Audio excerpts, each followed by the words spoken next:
Eita. Começamos a gravar. Daqui a pouco acho que o João já está de volta. Mas o que aconteceu para clicar o João? A última vez também aconteceu isso. A hora que a Camila foi começar a gravar, uma pessoa foi quicada da reunião. Não sei se é alguma configuração específica. Ixi. Vamos esperar então o João voltar, né, coitado? Vocês ouviram a hora Não sei que eu falei demore muito também. que ele ia ser quicado, né? Mas o Meet está estranho, mano. Mas enfim, eu vou preparando os bagulho. Qualquer coisa, quando ele voltar, você dá um toque? Uhum.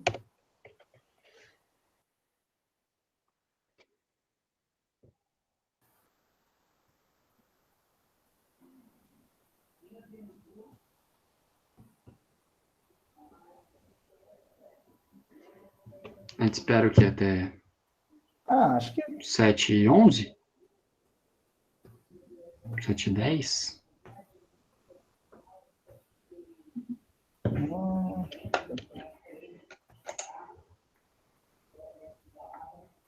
Alguém consegue falar com o João só para ele voltar aqui rapidinho? Acho que eu marquei o João certo no Telegram, eu acho. Eu fiquei na dúvida de qual João que era. Tem o Vitor, né? Acho que foi o João. Não, acho que foi o João Vitor que caiu. Não sei. Acho que é o João Vinícius, ó. Que era o que ele tava falando do Palmeiras. Palmeiras. Ó, ele falou no Telegram que pode começar que a internet dele tá ruim.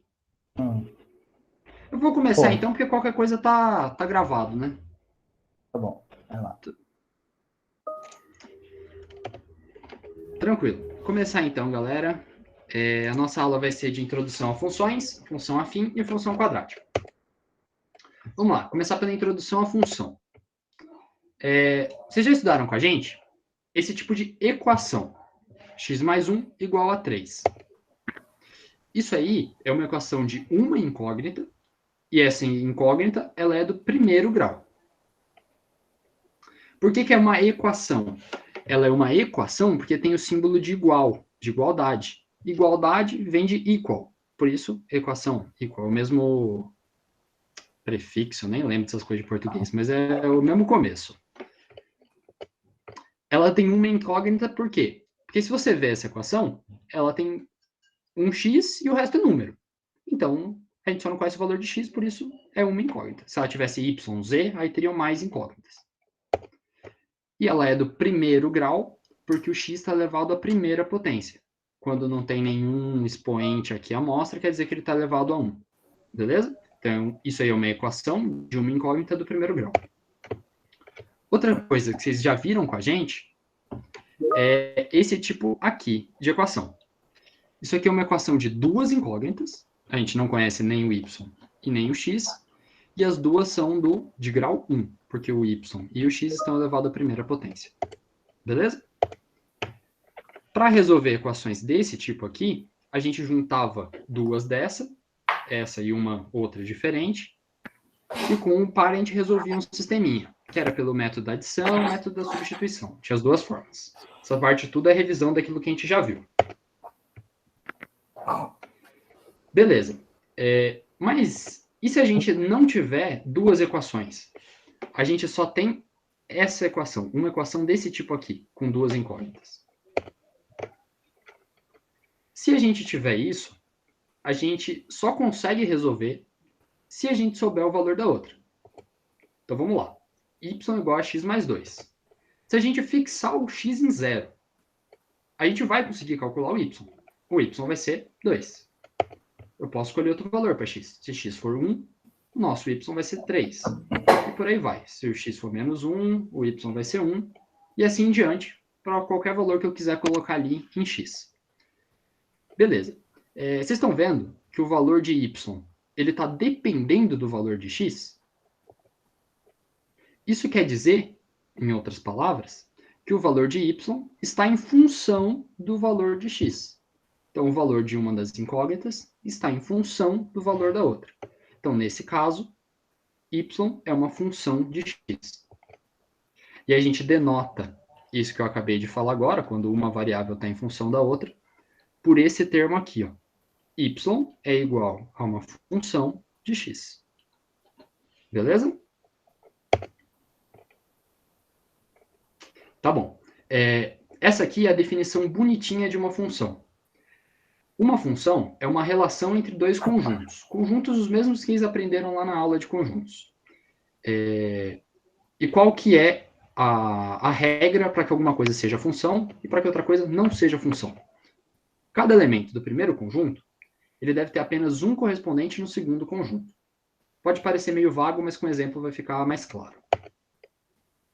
Vamos voltar nesse exemplo aqui. Y igual a x mais 2. Se x igual a 1, o único valor possível de y é 3. Então, se você pega os conjuntos dos números que pode ser colocado ali no x, ele só tem um valor possível em y. Beleza? Mesma coisa para menos 1, que daria 1 no y. Vamos representar daquele jeitinho dos conjuntos que eles aprenderam nas aulas. O x sendo 1, ele sai uma flechinha para o conjunto do y, que é 3. O x sendo menos 1, ele sai uma flechinha para o y sendo 1. Todo mundo entendeu essa notação? É algo que está no conjunto do x, que parte até o conjunto do y. E essa relação é feita pela função, que é determinada por essa expressão aqui, que é essa igualdade. Beleza? Beleza. Tranquilo. Vamos imaginar agora uma outra equação. Se vocês verem, essa não é mais uma equação do primeiro grau. É uma equação de segundo grau, porque a potência do x é ao quadrado. Vamos fazer o esqueminha dos conjuntos. Se o nosso x for 0, você substitui onde está x aqui na equação 0, você vai ter 0 ao quadrado mais 1. Ou seja, 1. Então, o 0 vai levar a um y de 1. Até aí, beleza. Está igual ao que a gente tinha visto antes, certo? Se o x for 1, você coloca de novo, aqui no lugar de x, 1. 1 ao quadrado, 1. Mais 1, 2. Leva uma flechinha até o 2 no y. Se o x for menos 1, menos 1 ao quadrado, dá 1. Que somado com 1, também dá 2. Então, essa é uma situação diferente daquela que a gente tinha no outro exemplo que eu tinha dado para vocês, que era y igual a x mais 2. Só que, essa equação que eu passei, y igual a x ao quadrado mais 1, ainda é uma função? A resposta é sim. Por quê? Pela definição, cada coisinha no x, cada coisinha no conjunto de partida, ele tinha que ter um correspondente em y, aqui todos têm, e uma dessas coisas não pode apontar para duas. Perceba que a gente não tem uma dessas apontando para duas. A gente tem sempre uma apontando para uma. O que a gente tem duas apontando é aqui no y, não é no x. Beleza? Essa parte é importante. Aqui é o que eu estou falando para vocês. Ó. Se a gente tivesse uma coisa no x apontando para duas coisas no y, isso aqui não é uma função. Isso aqui não é. Isso aqui não é função. E se a gente tiver uma coisa que está separadinha aqui, que não tem uma setinha que leve ela para alguma coisa no y, isso aqui também não é função. Só que esse aqui, que você tem 2 no x que leva para o mesmo no y, isso aqui ainda é uma função. Beleza? Todo mundo entendeu essa parte? Você não pode ter uma coisa que sai para duas, mas você pode ter duas coisas que saem para uma. Fechou? Sim. Professor, Perfeito. Pode na falar. representação da função ali, que tinha f de x é igual a y, quer dizer que o x está em função do y, né? O que está no parênteses. Quer dizer que o y está em função de x. Ah, Isso aqui, ó. então, o que está no parênteses... Peraí, o y vai depender do x. Isso. É assim, eu falo, ó, sei lá, eu ir em tal lugar, depende se você for ou não. Então, a minha ida ao local está em função de você ir ou não. Então, no caso, eu, que seria o y, está dependendo do outro, está em função do x. Beleza. Entendeu? Oi, pode falar, mano. O Guilherme perguntou o seguinte: seria uma inequação no segundo caso, o que possibilita um y estar em função de 2x? É melhor falando, né? Nesse caso você falou que não era uma função ali. Tem o mesmo x. Nesses aqui embaixo? Na verdade é o contrário, né? O mesmo x está. São dois y diferentes em função de um mesmo x. Isso não seria uma função. Dois y diferentes em função do mesmo x. Tá, por exemplo, esse aqui, né? Seria Beleza. não é uma função porque não existe uma equação que possa levar essa possibilidade. É isso? Isso, por definição, não é uma função. Isso aí vocês ainda vão ver, mas é bem mais para frente, tá? Mas, por exemplo, dá para você desenhar num plano cartesiano um círculo. Eu não sei se vocês viram isso na escola, tá? Eu já Mas vi dá para você desenhar um círculo. Eu vi uma questão. Isso aqui é definido por um x ao quadrado mais y ao quadrado, que dá o valor do raio disso aqui ao quadrado. Então, se essa medida aqui é 3, isso aqui é 3 ao quadrado. Que é 9. Isso aqui, ó, não é uma função. Ele gera um gráfico, mas isso aqui não é função. Não é. Por que que não é? Se você vê no gráfico, eu vou falar mais ainda de gráfico, então se não estiver tão claro isso aqui, fiquem tranquilos. Você pega um x, ó, o x é sempre esse das abscissas, é o que está na horizontal. Você pega esse valor de x.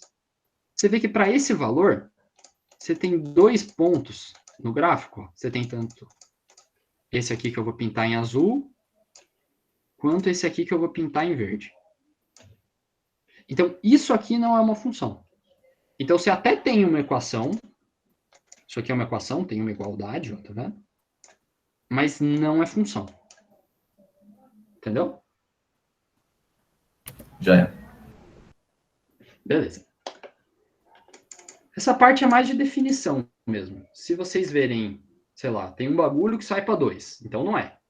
Tem 2 bagulhos que sai para o mesmo, então é. Só ter aquela definiçãozinha lá que não pode ter nenhum elemento sobrando no x, no y, tudo bem.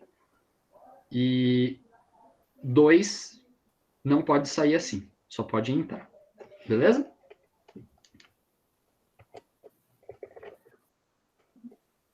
Então, assim, qualquer coisa vocês me param, hein, galera? Beleza. Tendo entendido isso, vamos falar do domínio de uma função. O que é o domínio? Como eu estava falando para vocês, essa parte é um estudo de conjuntos. Conjunto nada mais é do que um grupo de números, certo? O domínio, ele é o conjunto formado por todos os valores que o conjunto de partida pode assumir. Então, por exemplo, aqui a gente tem que o y igual a x mais 45, uma equação qualquer, beleza?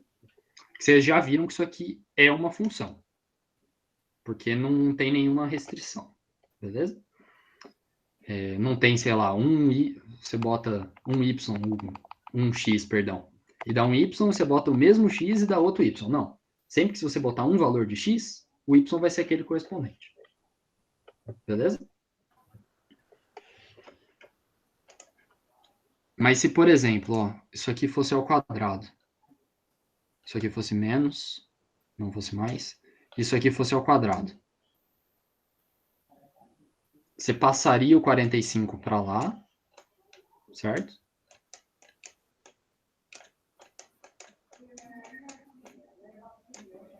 E o valor de x nada mais seria do que a raiz disso aqui. Mais ou menos a raiz disso daqui. Vocês estão vendo que para o mesmo... que eu tenho 2x... Espera que eu estou me enrolando. Mas que isso aqui não é uma função. Por quê? Porque você tem o mesmo valor levando para 2y. Beleza? Fechou? Dá para falar nesse caso que o y é a função que o x é a função de y, mas o y não é a função de x. Seria meio que o contrário. O que eu estava chamando de y, eu chamo de x, e o que eu estou chamando de x, eu chamo de y. Tá. Alguém tem alguma dúvida? Não, ok. Beleza. O conjunto de partida, que eu chamei aqui, que é de onde saem aquelas flechinhas, é o x. Tranquilo? O x aqui ele pode assumir qualquer valor. Vocês concordam? Se eu quiser botar 0, se eu quiser botar 1, 2, 3, 4, 5, menos 3, menos 4, eu posso botar qualquer valor. Se eu posso colocar qualquer valor, a gente fala que o domínio é o conjunto dos números reais. O conjunto dos números reais é todos aqueles números que você conhece, não tem nenhum impeditivo. Eu vou mostrar para vocês agora um caso que tem um impeditivo. Você tem, por exemplo, essa equação aqui, tá? Se o x for 0, tem algum problema? Não. Beleza? Porque vai dar 0 mais 2 dividido por 0 menos 1. Só que, se o nosso x for igual a 1, a gente vai ter uma divisão por 0. E isso é proibido na matemática. Então, o domínio dessa função, ele é os reais, exceto o elemento 1. Por quê? Porque se eu colocar 1 aqui, dá divisão por 0. Isso é proibido. Então, a gente expressa isso da seguinte forma. Nesse caso, domínio igual aos reais. Nesse caso aqui, domínio igual a reais, exceto o valor 1, e aí o valor a gente coloca entre chaves. Esse menos quer dizer o exceto. Ou então, é a mesma coisa, isso aqui. X pertencente aos reais, tal que x é diferente de 1. Tranquilo com a anotação, galera? Isso e isso é a mesma coisa. E essas coisas são o domínio dessa função aqui. Essa aqui não tem nenhum impeditivo, não tem nenhuma divisão que dá 0, não tem nenhum logaritmo proibido. E aí depois vocês vão aprender mais funções e vão ver que, dependendo da função, ela pode ter uma limitação ou não. Mas essa aqui é uma das mais clássicas, é quando o divisor não pode ser igual a 0. Beleza, expliquei para vocês o que é domínio. Domínio é referente ao conjunto de partida. O contradomínio é referente ao conjunto de chegada. Assim como eu falei para vocês, o y, aquele conjuntinho, ele pode ter valores que ficam vazios. Então é até comum a gente colocar que são os reais ali. Porque se pode ficar vazio, por que não deixar? Entendeu? Só que a imagem de uma função é a parte do contradomínio que realmente tem uma setinha apontando. Isso que eu falei, em questão de fala, é muito confuso. Então vamos para um exemplo que eu acho que é melhor, é mais compreensível para vocês. A gente tem esse conjuntinho aqui. Não sei a função que leva isso aqui. Eu só coloquei o conjuntinho para vocês e tem uns exercícios que, inclusive, é só isso. O que é o domínio? O domínio é a parte onde parte as setinhas. A setinha está partindo daqui e chegando aqui, então o domínio é dessa parte aqui. São todos os elementos que estão nesse conjunto. Então, o domínio é composto pelo 0, pelo 1 e pelo menos 1. Tranquilo? Você pega de onde parte as setinhas e vê os elementos que tem. O que é o contradomínio? O contradomínio são todos os elementos que estão dentro do conjunto Y, que é o 1, que é o 5 e que é o 9. Só que, se vocês verem, não tem nada apontando para o 9. Esse 1 está apontando para o 5 e esse menos 1 está apontando para o 5. E isso a gente viu que não tem problema, é uma função, beleza? Só que não tem nada apontando para o 9. Onde que isso é explícito? É explícito na imagem. Como eu falei, a imagem é a parte do contradomínio que a gente de fato usa. É a parte de fato que tem setinhas apontadas. Então, a imagem, nesse caso, é o 1 e é o 5. É composto pelos elementos 1 e 5. Todo mundo entendeu? Domínio é tudo daqui que parte, contradomínio é tudo daqui que chega, e imagem é tudo daqui que chega, mas que é usado. No contradomínio tem coisas que podem não ser usadas. Fechou? E dependendo do caso, pode ser que o contradomínio seja igual à imagem. Isso aí pode ser totalmente normal também. Sei lá, se em vez dessa setinha estar vindo aqui, ó, ela estivesse vindo aqui, ó. Esquece essa parte, tá? Isso aqui não existe, não. Ela vem para cá. Aí a imagem seria a mesma coisa que o contradomínio, porque o 9 também teria uma setinha apontada para ele. Beleza? Ô, professor, é só Pode falar. na parte do domínio ali do X, que não pode ficar nenhum sem seta, né? Saindo de uma seta pro outro lado. No contradomínio pode ficar número solto, Isso. vamos dizer assim. Ok. Isso, exatamente. É assim, depois vocês leem de novo lá, que eu passei rapidinho, né? Mas a ideia é a seguinte: cada coisa aqui nesse elemento, nesse conjunto de partida, é obrigatório ter uma coisa, apenas uma, nesse de chegada. Então, por exemplo, isso aqui eu tenho um elemento 9. Ele está solto. Ele não tem um elemento aqui no grupo de chegada, certo? Então, isso não vai configurar uma função. Se ele tiver aqui e tiver aqui, no 5, ele também não vai ter 1, ele vai ter 2 no de chegada. Então, também não é função. Só é função se cada coisinha aqui no x ela apontar para 1 no conjunto de chegada, que é o y. Beleza? Não pode apontar para nenhum, que é o caso de não ter essa setinha, e não pode apontar para 2, que é esse caso aqui que eu desenhei com 9. Beleza? Beleza. Valeu. Nada. Beleza. Essa parte eu tinha até adiantado um pouco para vocês. O que é o plano cartesiano? A gente tem valores de x associados com de y. Aquela parte que eu falei que o valor de y está em função do valor de x. Isso vai dar para a gente um conjuntinho, um par xy. Esses pares é aquilo que a gente plota no plano cartesiano. Nada mais é do que um gráfico. Esse gráfico ele é composto por dois eixos. O eixo que está na vertical é o eixo que... Desculpa. É o eixo que a gente coloca os valores de y. E a gente chama ele de eixo das ordenadas. Também tem o eixo que fica na horizontal. Nele a gente coloca os valores de x e esse eixo chama eixo das abscissas. Beleza, isso aqui é como se fosse uma régua, tanto na horizontal quanto na vertical. Então essa primeira marcaçãozinha aqui vale 1, essa aqui vale 2, aqui não tem uma, mas era para ter, tá? Aqui vale 3, aqui vale 4, aqui vale menos 1, isso para o x. Menos 2 para o x, menos 3, menos 4. E para o y a mesma coisa. 1, 2, 3, 4, e assim até o infinito. E menos 1, menos 2, menos 3, menos 4, e assim para baixo também. Beleza? Vamos pegar essa equação aqui. Essa equação, ela é a que eu já tinha passado para vocês. Porque lembrem-se que f de x nada mais é do que y. Então eu poderia muito bem ter colocado, em vez de f de x igual a x mais 2, ter colocado y igual a x mais 2. Daria exatamente a mesma coisa, tá bom? Só coloquei assim para vocês se habituarem com os dois jeitos. Vamos lá. Se o nosso x for menos 3, e esse valor eu estou tirando da minha cabeça, tá? A gente vai aqui no gráfico, conta 1, 2, aqui tinha 1, né, que eu falei que eu esqueci de pôr, e o terceiro. X igual a menos 3 é aqui. A gente substitui esse x igual a menos 3 na equação. F de x, que nada mais é do que y, é igual a menos 3 mais 2.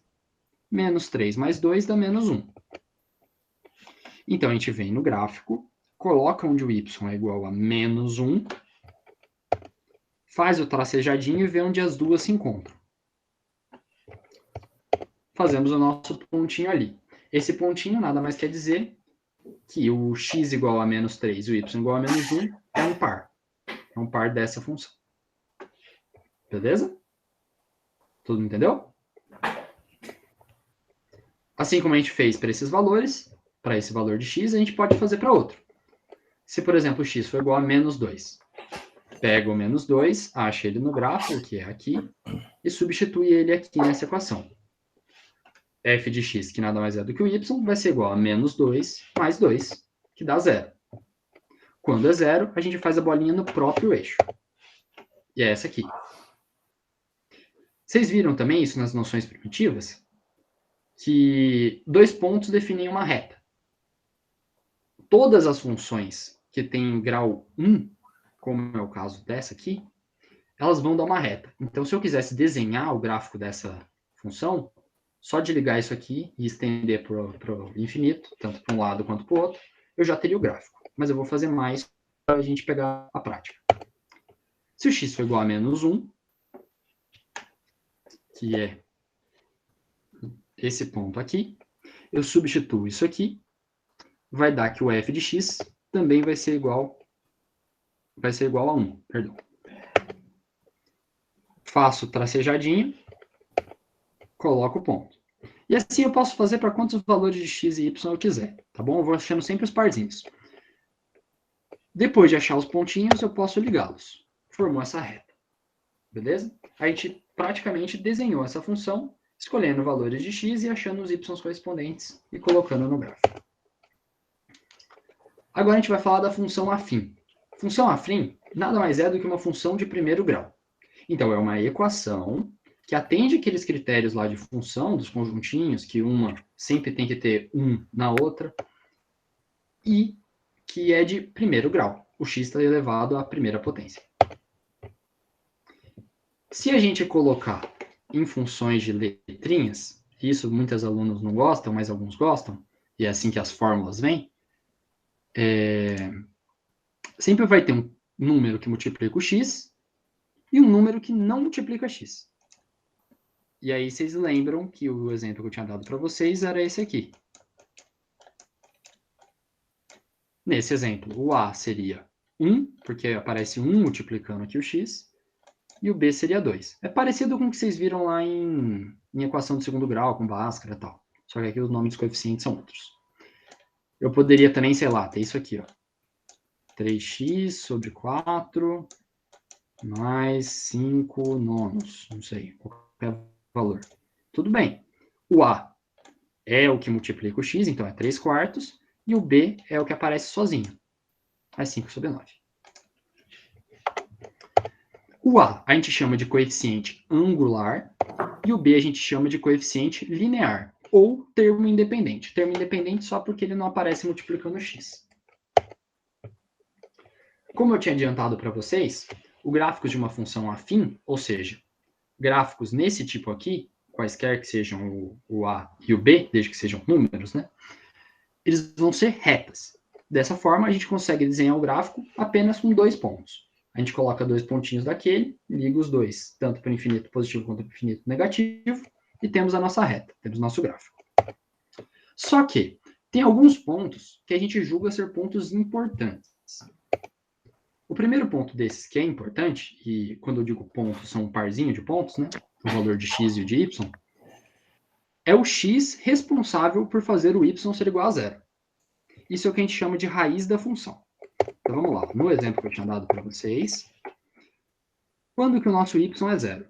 Essa parte é importante. O y ele é zero quando corta o eixo x. E é aqui, ó, nesse ponto. Tanto que vocês podem ver aqui, ó, y igual a zero, x igual a menos 2. A gente fez o pontinho aqui. Tranquilo? Esse é um dos pontos importantes.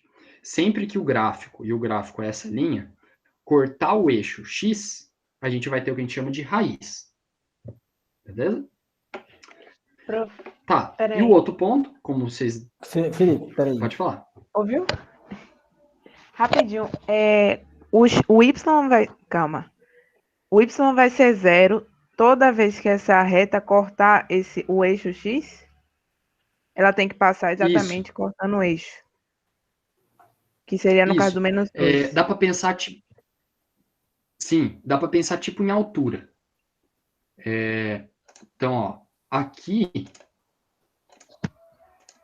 Você, sei lá, para qualquer ponto nessa reta, você está vendo que tem uma altura do x até o gráfico? Sim. Essa altura é o y, tá vendo? O y é o que aponta para cima. Uhum. Quando que o y não vai ter uma altura? Aqui ele vai ter uma altura negativa. Ah, entendi. Entendeu? Beleza. Ele não vai ter altura nesse pontinho aqui em vermelho. Beleza, peguei. Obrigada. Tranquilo? Uhum. Nada. E assim, isso é para o y. Quando o y for igual a zero, a gente tem a raiz. Como vocês devem imaginar, se uma coisa vale, se uma coisa é importante para x, ela também é para y e vice-versa. Então, o outro ponto importante é quando o x é igual a zero. Quando que o x vai ser igual a zero? O x vai ser igual a zero quando cortar o eixo y. Beleza? Então, seria nesse ponto aqui, ó, que o x é igual a zero. Essa parte pode ser simples de ver pelo número também, ó. sei lá, aqui você vai botar 1, 2, 3, 4. E aí, para achar no gráfico, você sempre faz aquela linha pontilhadinha, né? Ó, tá vendo que para cada um tem o seu x e tem o seu y? Nesse ponto aqui, o y ele tem um valor, certo? Nesse caso é 2. E o x? Ó, o x não tem, tá vendo? O x é 0. Cortou o eixo y, quer dizer que o x é 0. Cortou o eixo x, quer dizer que o y é 0. Ou ele não tem altura, que é o caso do y, que eu falei para a Vanessa, ó, a gente fazer assim, isso é para y. Ou então, para x você não vê a altura, mas você vê essa distância aqui. Ó. O ponto que corta é o ponto que o x é igual a 0. Fechou? Então, o que a gente faz para desenhar um gráfico? Basicamente, a gente calcula. A gente vem aqui na função, fala quando o y é 0 e fala quando o x é 0. Então, ó, x igual a 0. Qual que é o y correspondente? O y é igual ao x, que nesse caso é 0, mais 2. 0 mais 2, 2. Então, o nosso primeiro parzinho é 0 e 2. 0. A gente pega quando x é 0 aqui. E o y vai valer 2. O y vale 2 aqui. Então, é esse ponto aqui. O outro importante é quando o y é 0. Y igual a 0 quer dizer que f de x igual a 0. Então, 0 é igual a x mais 2.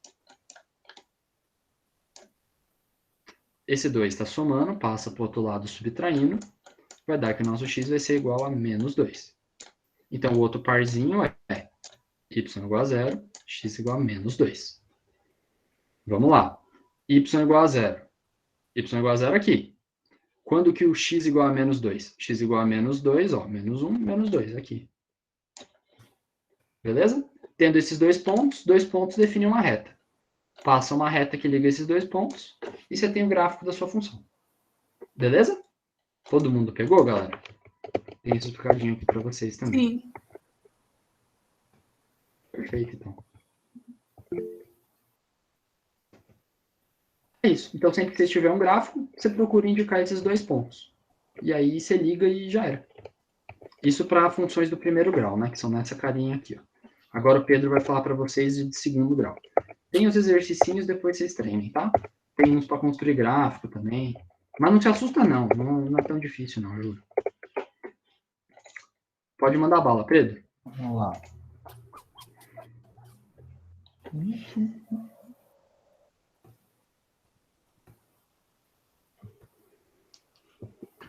Avisem quando vocês estiverem vendo.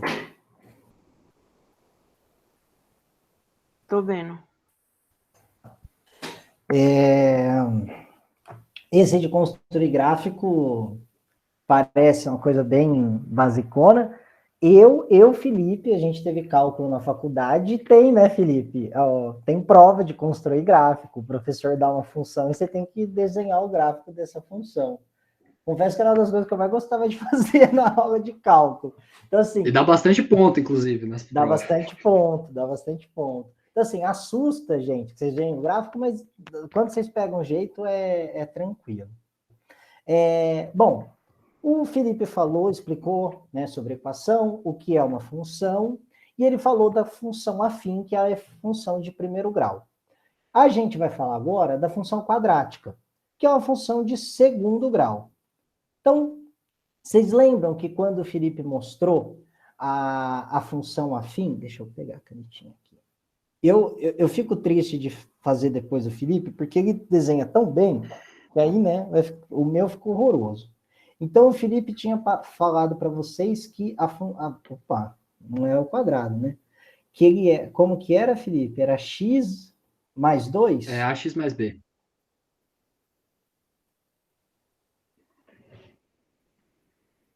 Então, ele tinha passado a equaçãozinha para vocês, e ela era ax mais b. corrido, né? Desculpa, gente. Bom, como que funciona, qual é a função quadrática, a função de segundo grau? A gente tem um x elevado ao quadrado, um x multiplicado por b e um termozinho final c. Então, o que define uma função de segundo grau? É uma função que a gente tem um x quadrado multiplicado por a, e aí o a não pode ser zero. Por quê? Se o a for zero, isso daqui é zero, vai virar uma função de primeiro grau, tá bom? Então, a gente tem uma função com os coeficientes a, b e c. Vocês lembram que antes a gente só tinha dois coeficientes, o a e b, agora é a, b e c. E que a não pode ser zero. O b pode ser zero, o c pode ser zero. Então, por exemplo, se a gente tiver a função x ao quadrado mais 1, ela é uma função de segundo grau, em que o b vale zero e o c vale 1. Se a gente tiver a função x ao quadrado, ela também é uma função quadrática, com que o b vale zero e o c vale zero. Tá bom? Então, a gente, né, o Felipe falou para vocês das raízes da equação, que é que valores o x precisa ter para que o y seja zero.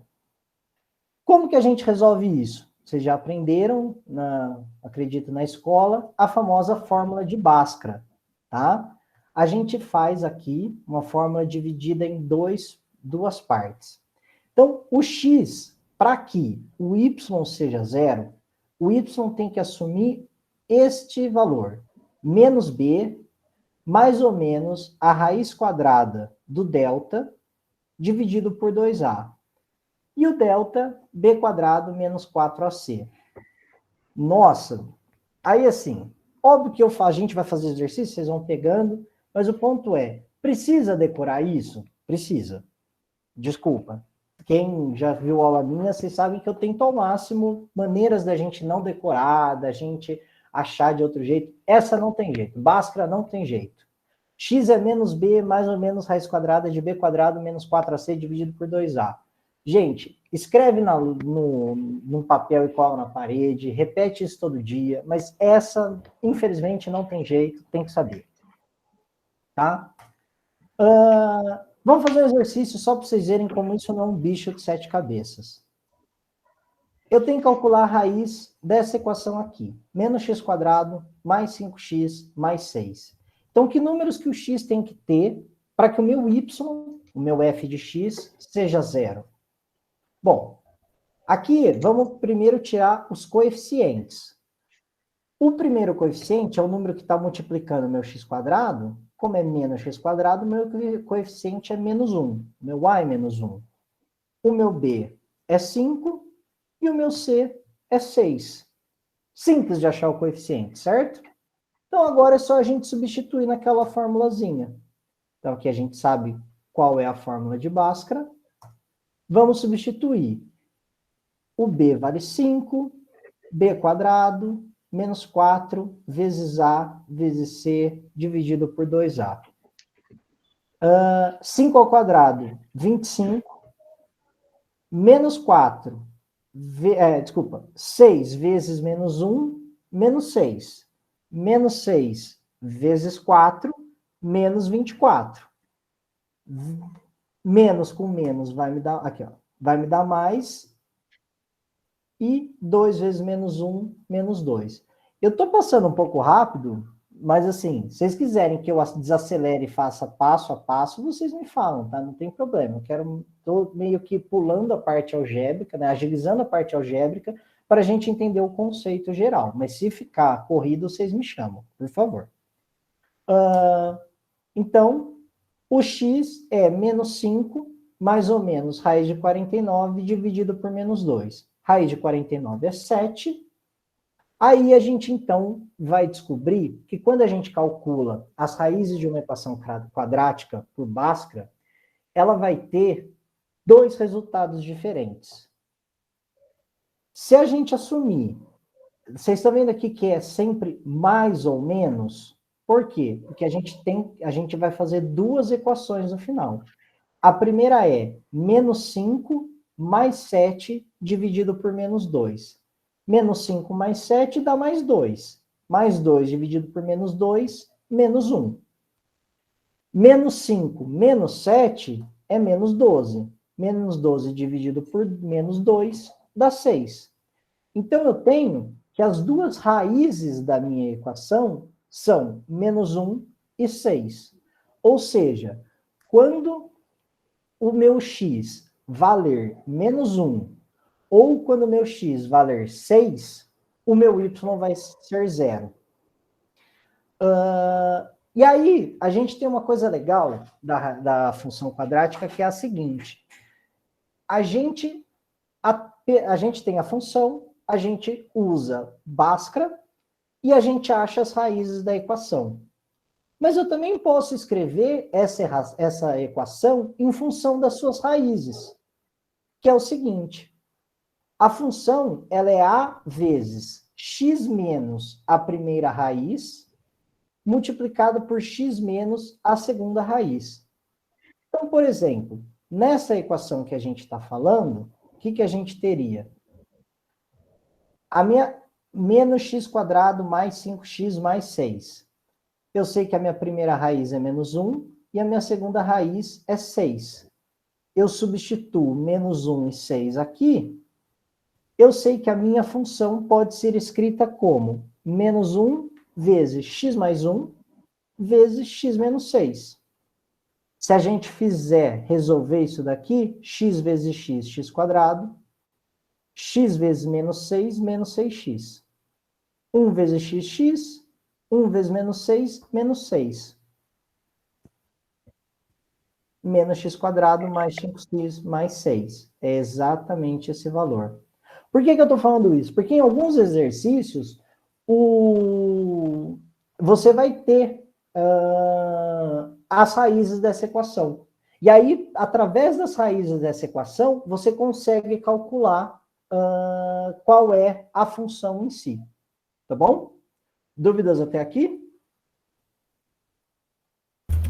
Não, ali ficou ao contrário, né? O quê? X, quando você vai fazer a distributiva, X é o mais 1, a menos X, Não, a menos não, X, não, tá não. certo. Não tá certo. É isso mesmo. Só tem um parênteses sobrando aqui que não deveria ter, né? Bem? Bom, então, o Felipe mostrou para vocês como que é a representação de uma equação de primeiro grau no gráfico. Uma função quadrática, ela não é uma linha, como a função de primeiro grau. Ela é uma curva, que a gente chama de parábola, tá? A gente tem duas parábolas aqui. Essas duas parábolas, obviamente, elas vão estar dentro do gráfico, lembrando que o gráfico que aponta para cima é o y, que é o eixo das ordenadas, e o do lado, o que aponta para o lado, é o x, o eixo das abscissas. Precisa saber, alguns exercícios eles vão falar abscissas, ordenadas, então é bom vocês lembrarem que quando ele falar em ordenadas, ele está falando do valor de y, né, do eixo y, e quando ele falar em abscissas, ele está falando no eixo x. Truquezinho de cursinho, para bobinho para lembrar, são as abscissas, então é x, e o outro é as ordenadas, tá? Então, uma dicasinha se vocês precisarem lembrar. Como que eu sei, né? Existe uma coisa muito, muito legal aqui na função quadrática, que é, eu consigo dizer, só de bater o olho na função, se a minha parábola ela vai ser para cima ou para baixo. Se o meu coeficiente A é positivo, a minha parábola vai ser para cima.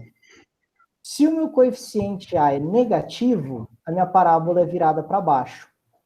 Então, a concavidade depende do coeficiente A. E se o coeficiente A for zero? Aí vocês lembram que se for zero, não é uma função quadrática, é uma função linear, uma função afim. Então, só de bater o olho na equação, só voltando aqui um pouquinho, aqui, ó. Quando a gente pega essa equação aqui, a gente tem certeza que a parábola vai fazer este movimento aqui. Ela vai estar virada para baixo. Por quê? Porque o coeficiente de x² é menos 1. Dúvidas? Pontos importantes. A parábola de uma função quadrática, ela é simétrica. Ou seja, ela é igualmente espelhada a partir da sua metade. Então, esta parte aqui é exatamente igual a esta parte aqui. O que isso significa? Aqui o desenho não ficou bom, tá? Mas vamos imaginar que isso daqui é o meio da minha parábola, tá bom? Então, eu tenho aqui esse pontozinho aqui, que é o meio dela. Se eu andar uma unidade para a direita, ela vai ter um valor aqui, certo? Então, andei uma unidade para a direita, ele tem este valor aqui. Se eu andar uma unidade para a esquerda, ela vai ter exatamente o mesmo valor. Aqui ficou ruim o meu desenho, né? Mas o que eu quero dizer? Vamos supor que eu tenho uma função, tá, quadrática, e a minha parábola está virada para baixo, ou seja, o meu coeficiente A ele é menos 1. Quando eu tiver, vamos supor que ela cruza o eixo Y neste ponto aqui, tá? Quando x é 0. Quando o meu x for 1, ou quando o meu x for menos 1, a minha função vai ter exatamente o mesmo valor y. Quando o meu x for 2, ou quando ele for menos 2, ela vai ter exatamente o mesmo valor. Por quê? Porque o meio da minha função, no caso, o ponto de máximo, que é alguma coisa que a gente vai ver, tá aqui quando o x é 0, tá? Então, a minha parábola ela é sempre simétrica. Dado o meio dela, se eu andar alfa unidades para a direita ou alfa unidades para a esquerda, o seu valor de y vai ser exatamente igual. A gente vai ver de novo mais para frente quando a gente fizer exercício. Mas, professor, diga. O valor de y vai ser exatamente igual? Tipo, mesmo que a gente botar menos 2 ou 2 no valor de x? Se a parábola for essa daqui, tá? Desse jeito. E o ponto de máximo dela tá no lugar em que o x vale 0, se eu colocar 2 ou menos 2, vai ser o mesmo valor. Entendi. Se eu tivesse uma parábola assim, ó, em que ficou errado, tá? Mas o ponto de mínimo é 3, tá? Uhum. Se eu colocasse x igual a 4 ou x igual a 2, ou seja, eu estou andando uma unidade para a esquerda ou uma unidade para a direita, tá? Eu tô andando a mesma distância, tanto para a direita quanto para a esquerda, os valores de y são iguais. Beleza. Tá bom? Uhum. Mais alguma dúvida? Não, obrigada. Ok, então a gente já viu aqui para onde que a minha parábola está apontando, para cima ou para baixo. Agora a gente vai descobrir em que momento a minha parábola cruza o eixo y. E isso é muito legal, porque é muito fácil. Eu tenho uma parábola apontada para cima. E eu sei que neste ponto aqui, ela está cruzando o meu eixo y. Se ela está cruzando o meu eixo y, o meu valor de x é 0, correto? Então, este pontinho aqui, onde a minha parábola cruza o eixo y, o meu x igual a 0. Então, o o ponto em que ela faz esse cruzamento aí eu não sei se vocês viram isso ou vocês lembram. Num plano cartesiano, como que eu identifico um ponto? É x e y, certo? Então, se eu falo, por exemplo, o ponto 0, 0, é este ponto aqui. Se eu falo ponto 1, 1, é este ponto aqui. Se eu falo ponto 3, 1, é esse ponto aqui. Então, o ponto em que a minha parábola cruza o meu eixo y é 0, porque o meu x vale 0. E qual que é esse valor do que o y assume? É exatamente o meu coeficiente c da minha função quadrática. Então, vamos supor que eu tenho essa função aqui. Menos x quadrado, menos 1. Eu sei que o meu b, ele vale 0, porque não tem nada multiplicando x. E eu sei que o meu c vale menos 1. Então, eu sei que a minha função ela vai cruzar o eixo y no ponto menos 1. Certo?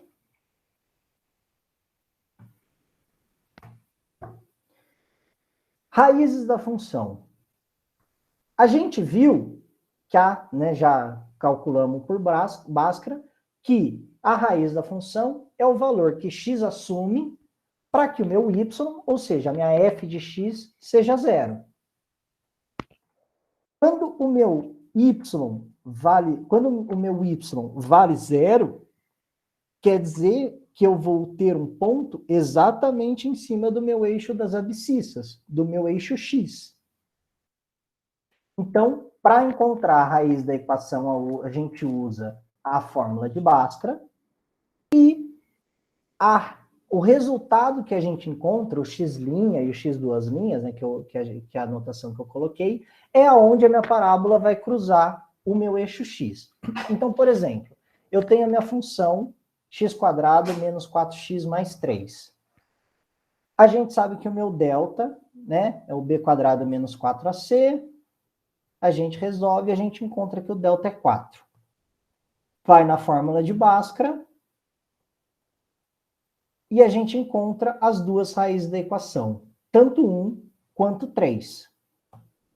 Então, como o meu coeficiente A é positivo, eu sei que a minha equação vai estar virada para cima. As minhas raízes são 1 e são 3. Então, ela vai cruzar o meu eixo x no ponto 1 e no ponto 3. Pergunta para vocês, que ponto é esse aqui?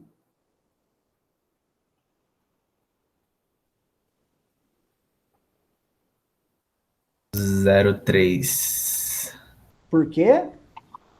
Porque é onde o X está, né? É onde a contralinha do Y, né? Na verdade, Sim, tá certo. Mas como que você sabe que é o 3? é o 3 porque o terceiro argumento, né? O C, é exatamente Exatamente. quando quando X for zero, né? Então, eu sei, exatamente. Então, viu como é? A gente acabou de desenhar o gráfico da função. Temos essa função. Eu sei que ela é virada para cima. Acho as raízes dela. Eu sei que ela cruza nesses dois pontos. Traço ela aqui. E eu sei que ela cruza o eixo y aqui no 0,3, porque o meu coeficiente C vale 3. Aí, uma coisa importante. Lembra que eu falei que uma função quadrática ela é simétrica? Então, saindo do meio, ela vai assumir os mesmos valores para a direita e para a esquerda? Então, isso traz um ponto importante para a gente. Se eu tenho as duas raízes da equação, eu sei que exatamente no ponto do meio delas é o x que vai me dar o ponto máximo ou o ponto mínimo dessa equação. Então, assim, quando o meu x vale, por exemplo, 4,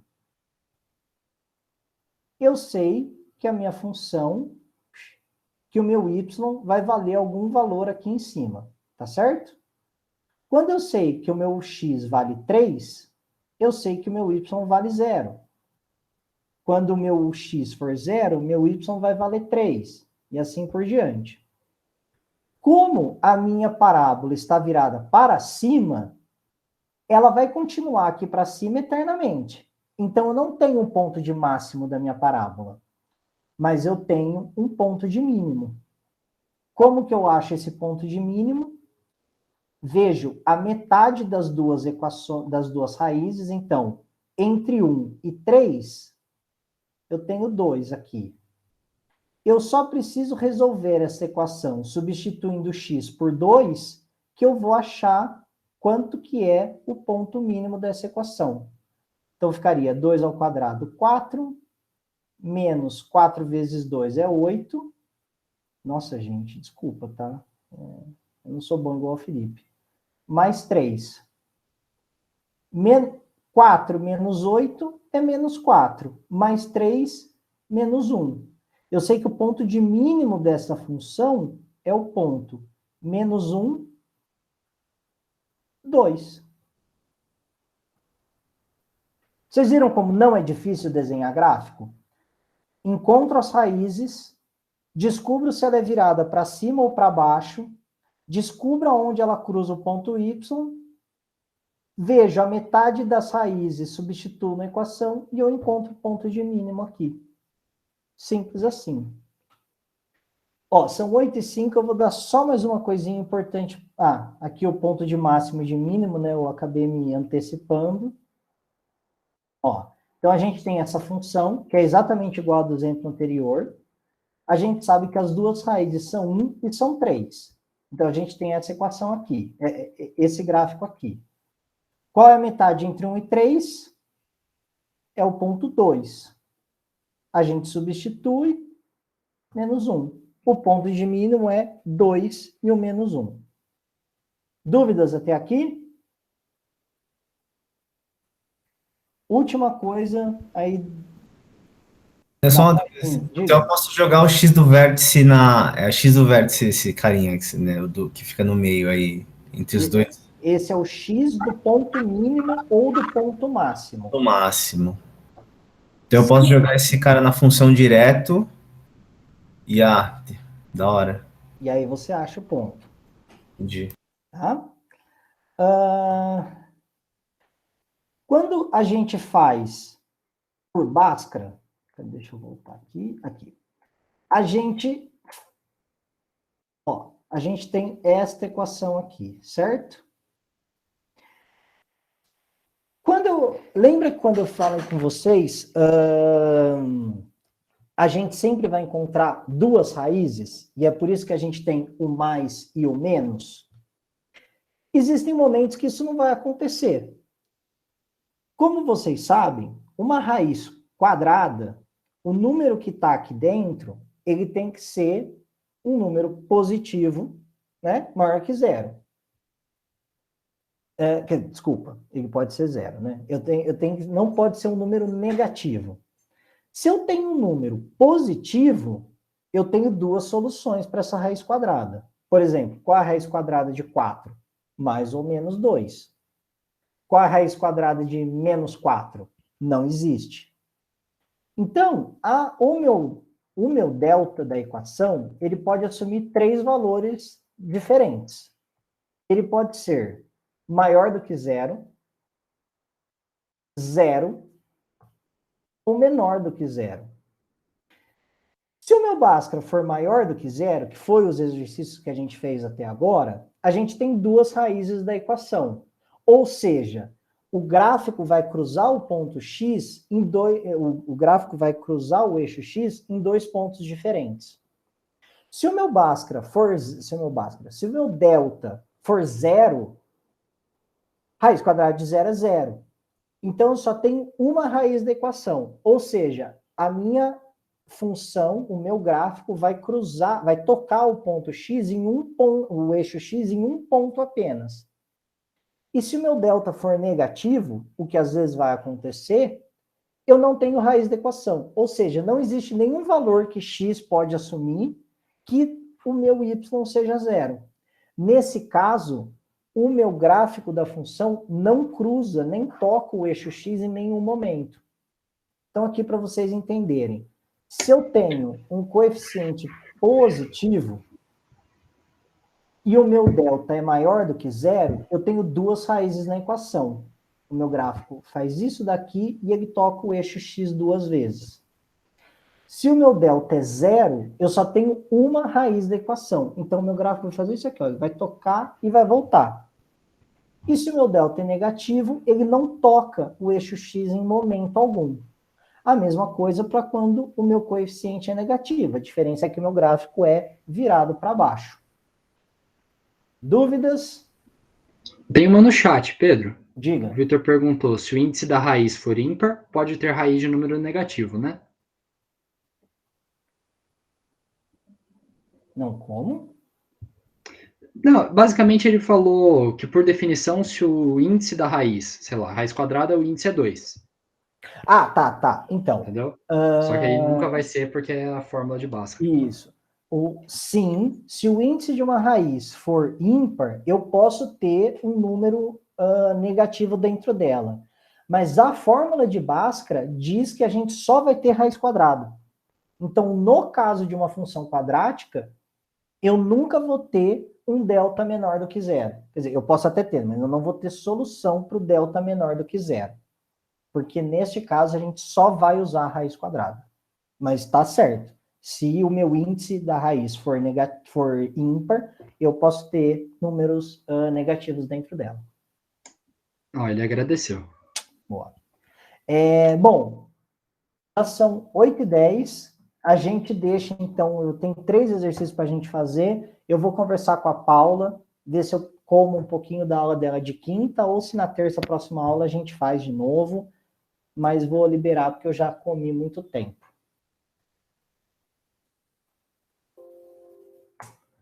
Certo, gente? Você coloca pra parar de gravar então, mano? Só um minuto.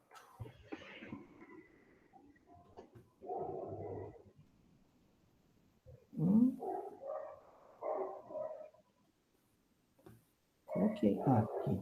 Então.